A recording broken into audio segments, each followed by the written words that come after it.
Perkenalkan, nama saya Ahmad Rizky dari jurusan Filsafat Angkatan 2019.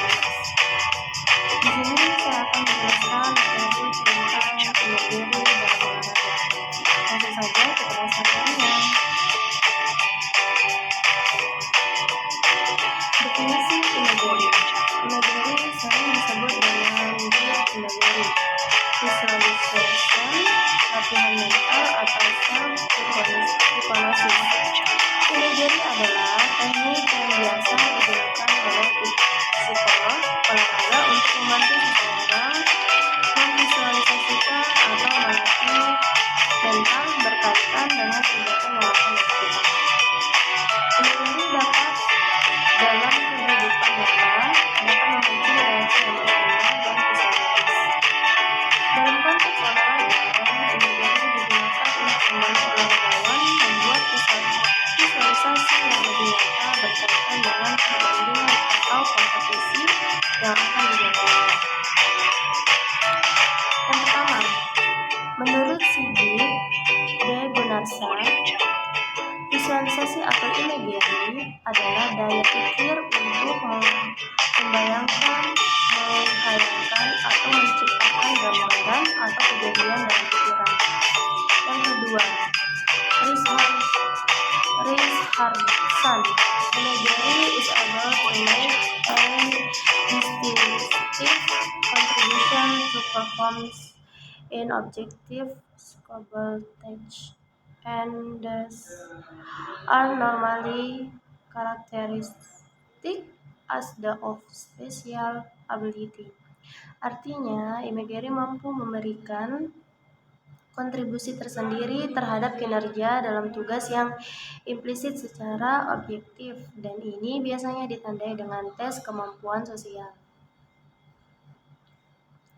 Yang ketiga, menurut Dedi Dalhan, imageri atau visualisasi adalah proses membuat gambaran dan situasi mental di dalam pikiran mengenai sesuatu hal.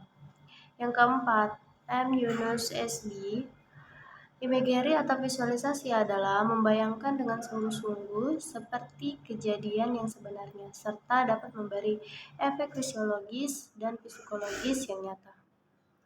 Berdasarkan pengertian para ahli, imageri dalam olahraga adalah membayangkan atau menggambarkan atau mengingat atau memunculkan kembali objek dan peristiwa atau pengalaman keterampilan yang benar di dalam pikiran. Imageri adalah teknik yang dapat digunakan untuk mengkonstruksikan penampilan sebagaimana yang diinginkan atau diharapkan, baik dalam latihan maupun dalam pertandingan. Teknik latihan mental tersebut melibatkan penggunaan semua penginderaan, meliputi pikiran, perasaan, emosi, dan penginderaan seperti penglihatan, pendengaran, perasaan, maupun hormon adrenalin yang menciptakan pengalaman dalam pikiran. Imageri dapat meningkatkan kemampuan individu dalam menghadapi berbagai masalah. Imageri dalam olahraga. Where, what, when, dan why. Imageri dalam olahraga ditentukan oleh where. Pertama, di mana imageri itu dilakukan. Artinya, imageri dilakukan pada saat latihan, pertandingan, training, atau setelah latihan. Yang kedua, what. Apa yang diimagerikan? Artinya, imageri yang dilakukan adalah membayangkan keterampilan gerak cabang olahraga yang digeluti. Yang ketiga, when. Kapan imageri dilakukan? Imageri dilakukan sebelum, selama, dan sesudah berlatih atau bertanding. Dan yang terakhir itu why. Mengapa imageri dilakukan? Artinya, imageri dilakukan untuk mengingat kembali keterampilan gerak yang telah dipelajari. Waktu melakukan imageri bagi olahragawan adalah pada saat sebelum, selama, dan sesudah latihan. Imagery membantu olahragawan untuk menciptakan gambaran yang nyata berkaitan dengan kesulitan dan masalah-masalah yang mungkin akan dihadapi oleh para olahragawan selama pertandingan. Seperti diketahui, olahragawan seringkali membuat gambaran yang tidak nyata, baik tentang dirinya maupun tentang lawan yang akan dihadapinya. Mengapa lawan lebih superior, kemampuan teknisnya masih rendah, atau lingkungan pertandingan yang menekan, seringkali muncul di benak para olahragawan ketika menyiapkan diri untuk sebuah pertandingan. Efeknya, seringkali olahragawan merasa rendah diri dan akhirnya merasa cemas yang berlebihan. Dasar-dasar latihan imagery. Sebelum membahas dasar-dasar latihan imagery, ada salah satu teori yang mendasari mekanisme latihan imagery mental. Itu adalah Adsheris Triple Code Model, yang mengemukakan 3 kondisi fundamental sebagai syarat terjadinya imagery, antara lain sebagai berikut. Yang pertama, imagery harus terpusat pada munculnya sensasi dalam arti yang sesungguhnya seperti yang biasa dialami dalam kenyataan. Yang kedua, muncul pola respon somatik akibat dari kegiatan imagery. Artinya, terjadi perubahan fisiologis dalam badan saat dengan atau setelah melakukan imagery. Dan yang terakhir, imagery yang dibentuk benar-benar bermakna. Artinya, setiap imagery harus memiliki arti yang signifikan, yang bersifat subjektif atau dirasakan berdasarkan oleh setiap individu. Adapun dasar-dasar latihan imagery dalam olahraga adalah sebagai berikut. Yang pertama, ketajaman. Dengan membayangkan hal-hal yang sudah sangat dikenal dan membayangkan suatu keterampilan khusus yang sudah dimiliki serta membayangkan keseluruhan penampilan secara baik. Yang kedua, keterkendalian, yaitu mengendalikan perilaku. Yang ketiga, latihan imagery harus dilakukan setiap hari. Yang keempat, mengevaluasi keterampilan imagery. Yang kelima, kondisi rileks merupakan persyaratan bagi bentuk-bentuk latihan imagery. Yang keenam, harapan yang realistis dan motivasi yang cukup. Yang ketujuh, bersikap positif. Dan yang kedelapan, waktu imagery dilakukan sesuai dengan keadaan yang sebenarnya, sebagaimana sarana untuk memindahkan kondisi imajiner ke kondisi realita. Manfaat latihan imagery. Adapun manfaat latihan imagery antara lain, yang pertama, untuk mengembangkan kepercayaan diri olahragawan.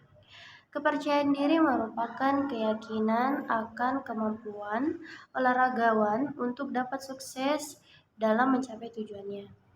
Dengan latihan imagery, olahragawan akan mampu meningkatkan dan mengantisipasi apa yang akan terjadi.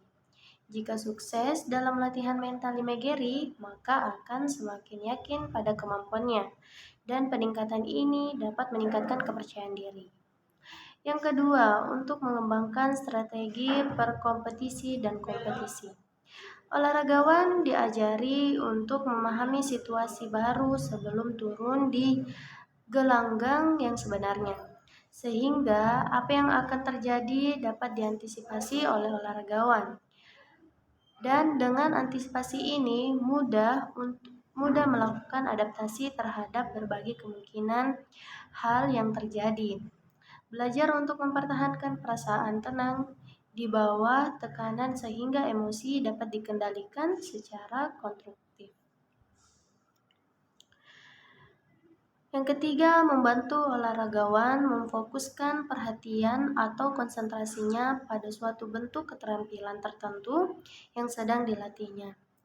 Hal ini bisa dilakukan pada masa latihan atau yang biasa disebut dengan training session. Yang keempat, Membantu olahragawan memfokuskan diri pada pertandingan. Bila ingin fokus pada pertandingan, mental imagery dapat dilakukan di saat dibutuhkan. Sewaktu-waktu bisa mengingat kembali atau membayangkan kembali keterampilan yang bisa dilakukan di saat mengalami kesulitan di lapangan. Faktor yang mempengaruhi efektivitas imagery. Yang pertama, faktor internal.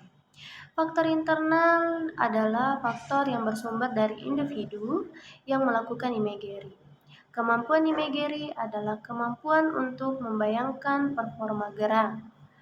Imagery akan lebih efektif jika individu memiliki kemampuan imagery yang lebih tinggi.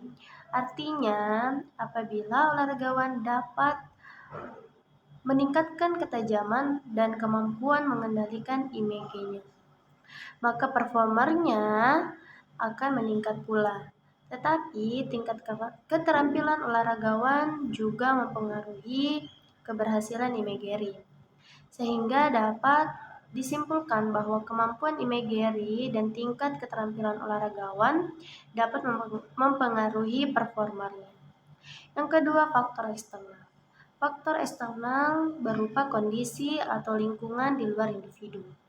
Lamanya waktu latihan imagery tidak lebih dari 20 menit, yakni masing-masing 10 menit sebelum latihan dan 10 menit setelah latihan teknik. Selain itu, keberhasilan latihan imagery juga mempengaruhi tugas-tugas kognitif dan psikomotorik keterampilan gerak.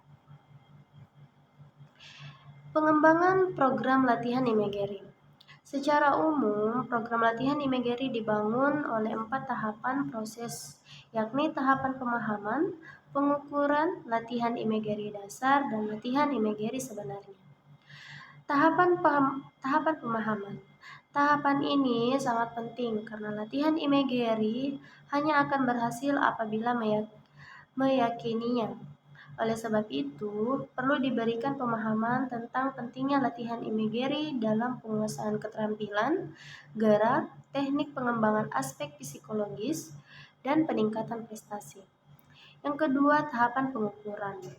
Tahapan ini dimaksudkan untuk mengukur tingkat ketajaman atau intensitas dan kemampuan olahragawan dalam mengendalikan gambaran yang sesuai. Yang ketiga, tahapan latihan imagery dasar. Tahapan ini diberikan dengan tujuan untuk meningkatkan modalitas olahragawan yang diidentifikasi sebagai bagian penting dalam penampilan olahraga dan meningkatkan kemampuan untuk mengendalikan image.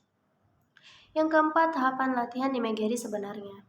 Untuk memperoleh hasil yang efektif, perlu diperhatikan hal-hal. Yang pertama, rangkaian gerak atau kejadian harus dibayangkan sejelas mungkin sehingga memperoleh gambaran yang jelas mengenai gerak atau kejadian. Yang kedua, gerak harus dibayangkan sepositif mungkin. Yang ketiga, imagery harus dilakukan berulang-ulang, teratur, metodis, dan sistematis. Yang keempat, pola gerak yang dibayangkan harus perlahan atau slow motion. Yang kelima, dilakukan dalam kondisi rileks. Yang keenam, menggunakan multimodalitas sensori atau visual, auditorial, kinestetik, penciuman, perabaan, dan pengecap. Dan yang terakhir, sebaiknya dilakukan dengan mata tertutup sehingga dapat menghindari gangguan atau hal yang dapat mengacu pikiran. Baik, mungkin itu saja yang bisa saya jelaskan tentang imagery dalam olahraga. Semoga apa yang saya jelaskan tadi bisa teman-teman pahami dan semoga bisa bermanfaat bagi teman-teman semua. Jika ada kesalahan dalam saya menjelaskan atau kekurangan dalam PowerPoint saya, mohon dimaafkan karena manusia tidak luput dari kesalahan. Baik, saya akhiri dan terima kasih banyak. Wassalamualaikum warahmatullahi wabarakatuh.